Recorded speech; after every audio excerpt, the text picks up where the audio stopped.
अस्सलाम वालेकुम दोस्तों, आप देख रहे हैं मेरे चैनल हाउ टू इलेक्ट्रॉनिक्स।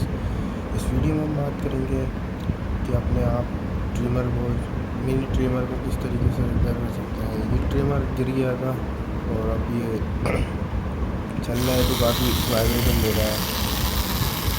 तो अब हम इस वीडियो में इसे रिपेयर करना सिखाएंगे आपको। तो वीडियो शुरू करने से पहले आप सबसे गुजारिश है मेरी कि अगर आप मेरे चैनल पर नए हैं तो मेरे चैनल हाउ टू इलेक्ट्रॉनिक्स को सब्सक्राइब कर दें और नोटिफिकेशन बेल आइकन को प्रेस करना मत भूलें।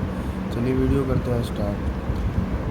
इसमें आपको ज़्यादा काम नहीं करना है। आपने इस नंबर की ये जो नट लगा है इसका एक एलन की लेनी है और इसे टाइट कर देना है आपने, जैसा कि मैं आपको करके दिखाऊंगा।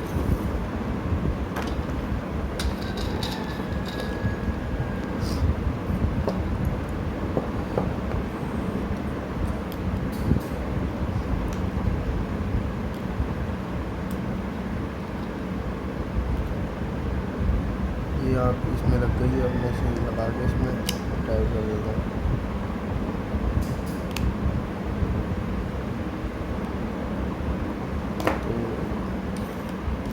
तो देख सकते हैं हमारा जो इशू है वो रिजॉल्व हो गया है और ये बिल्कुल वाइब्रेशन नहीं कर रही है अब।